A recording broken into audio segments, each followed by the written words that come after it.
Once upon a time in a charming village, nestled deep within the lush valleys of Nepal, there lived a young man named Rohan.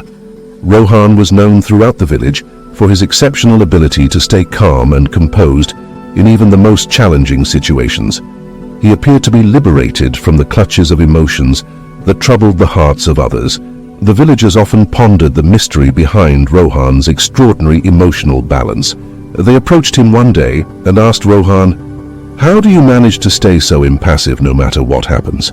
Rohan smiled gently and replied, "I will share my story and the teachings that have guided me on this path of emotional equilibrium." Many years ago, when Rohan was just a lad, he ventured deep into the forest surrounding his village.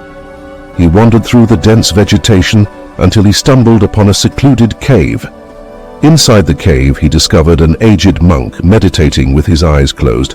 Rohan was curious and decided to wait quietly, observing the monk in meditation. Hours passed, and the monk finally opened his eyes. He looked at Rohan and said, "Young one, you seem troubled by the tempests of emotions that rage within you."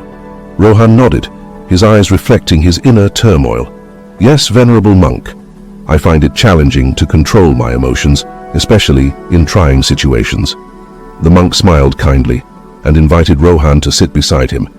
He began to impart his wisdom, teaching Rohan the art of emotional disengagement and the path to inner serenity. The monk introduced Rohan to the practice of mindfulness. He taught him to observe his thoughts and emotions without judgment, to simply acknowledge their presence and let them pass like clouds in the sky. Rohan diligently practiced mindfulness every day. He would sit under the shade of a Bodhi tree, focusing on his breath and the sensations within his body. Gradually, he learned to detach from his emotions, understanding that they were fleeting and not a genuine reflection of his inner self.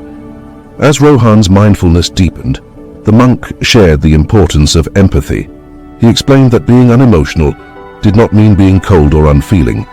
Instead, it meant responding to life's challenges with comprehension and affection. Rohan started to cultivate empathy for himself and others. He would assist his fellow villagers with their troubles, offering a sympathetic ear and a helping hand.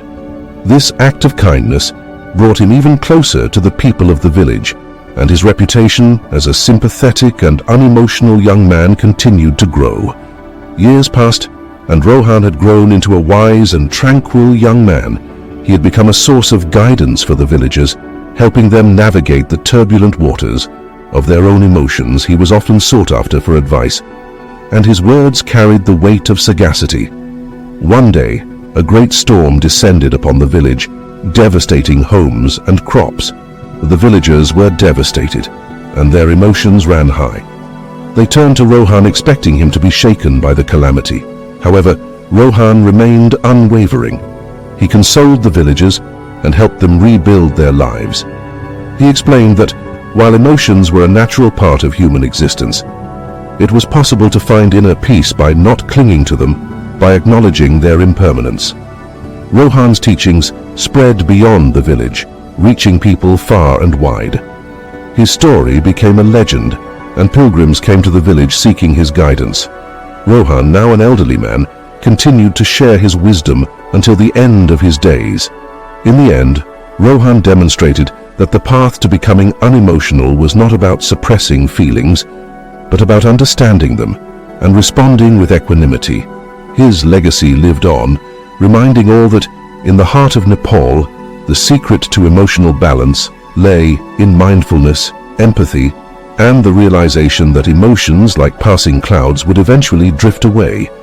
As the years went by, Rohan felt a calling within him to deepen his understanding of emotional disengagement and inner peace. He decided to embark on a journey to a distant monastery nestled high in the Himalayan mountains. The monastery was renowned for its teachings on the profound aspects of the mind and emotions. Rohan bid farewell to the villagers who had become like family to him and began his challenging trek. Through treacherous terrains and challenging weather, he reached the secluded monastery perched on the edge of a misty cliff. The monks there welcomed him warmly, sensing his earnest desire for knowledge. At the monastery, Rohan met a wise and humble master named Li. Master Li had spent a lifetime delving into the intricate workings of the human mind and emotions. He shared with Rohan the ancient teachings of the monastery, which went far deeper than anything he had encountered before. Under Master Li's guidance, Rohan delved into the teachings of Vipassana meditation and the intricate philosophy of the mind. He learned that becoming unemotional did not mean numbing one's feelings, but rather understanding the root causes of suffering and transcending them. Rohan's days were filled with meditation, contemplation, and insightful discussions with the monks. He began to explore the depths of his own consciousness, confronting the emotions he had suppressed or ignored. With Master Li's guidance, Rohan unearthed long-buried fears, insecurities, and attachments.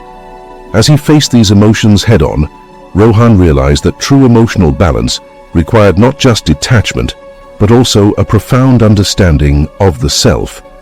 He discovered that by acknowledging and accepting his own emotions, he could help others navigate their own emotional landscapes with greater wisdom and compassion. After several years of intensive study and meditation, Rohan felt that he had acquired a deeper understanding of the human mind and emotions. He knew it was time to return to his village and share the wisdom he had gained. Upon his return, the villagers noticed a transformation in Rohan. He radiated a sense of peace and clarity that was palpable. They gathered around him, eager to hear about his journey and the teachings he had received. Rohan shared his experiences and the profound lessons he had learned at the distant monastery. He taught the villagers the importance of self-awareness, empathy, and understanding in achieving emotional balance. The village, already familiar with his wisdom, embraced these teachings wholeheartedly. Over the years, the village became a haven of emotional resilience and wisdom. The villagers, inspired by Rohan's journey, learned to confront their own emotions and respond to life's challenges with equanimity. The ripple effect of Rohan's teachings spread far and wide, touching the lives of countless individuals who sought the path to emotional mastery. As Rohan grew older, he continued to guide and inspire the villagers and anyone who came seeking his wisdom. His legacy became a beacon of hope and transformation in Nepal and beyond. In the end, Rohan's story taught the world that becoming unemotional did not mean denying one's humanity or suppressing emotions. Instead, it meant understanding the profound nature of emotions, embracing them with empathy, and using that understanding to navigate the ever-changing currents of life with grace and wisdom. The passage of time was inevitable, and Rohan's body began to show signs of age. One crisp morning, as the sun cast a golden hue upon the village, Rohan gathered the villagers under the same Bodhi tree where he had first learned about emotional balance from Master Li. He looked at them with eyes filled with serenity and said, "My dear friends, my time in this world is coming to an end. I have shared with you all that I have learned, and it warms my heart to see the wisdom you have embraced." Tears welled up in the eyes of the villagers as they realized that their beloved Rohan's time among them was drawing to a close. Rohan continued, "Remember that the path to emotional balance and inner peace is not a destination, but a lifelong journey. Embrace your emotions, for they are the threads that weave the tapestry of your existence, and through understanding and empathy, you can find the equanimity you seek." With those final words, Rohan closed his eyes, and a serene smile graced his face. He took his last breath, and a profound stillness enveloped the village. The villagers, grief-stricken yet reverent, knew that Rohan had transcended the earthly realm. His spirit, now a part of the very essence of the village. Rohan's passing marked the beginning of a new chapter in the village's history. They continued to follow his teachings, practicing mindfulness, empathy, and self-awareness. Rohan's spirit seemed to linger in the rustling leaves of the Bodhi tree, in the flowing waters of the nearby river, and in the hearts of the villagers who had been touched by his wisdom. Word of Rohan's life and teachings spread far beyond the boundaries of the village. Pilgrims and seekers from distant lands made their way to the village to pay homage to the man who had achieved the elusive state of being unemotional through understanding and empathy.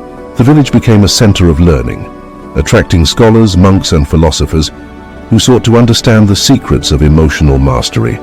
Rohan's wisdom continued to ripple out into the world, inspiring countless individuals to embark on their own journeys of self-discovery and emotional balance.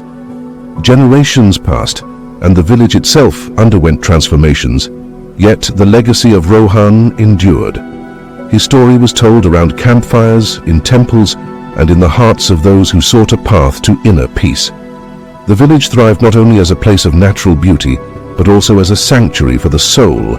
In the heart of Nepal, the story of Rohan, the unemotional sage, lived on as a timeless parable. It taught people that the true path to emotional balance lay not in the suppression of feelings, but in their understanding and empathetic embrace. Rohan's legacy reminded all that, like the eternal Himalayan mountains, the human spirit could achieve great heights of emotional wisdom and serenity through the practices of mindfulness, empathy, and self-awareness. As we come to the end of this Zen journey, I invite you to become an integral part of our Inspira Zen community. If you found inspiration in this story, support us by hitting the like button, sharing it with your friends, and leaving a comment below with your thoughts or any Zen stories you'd like to hear next. And for more moments of motivation and tranquility, don't forget to subscribe and ring the notification bell. Your engagement fuels our journey. Thank you for walking this path of wisdom and enlightenment with us.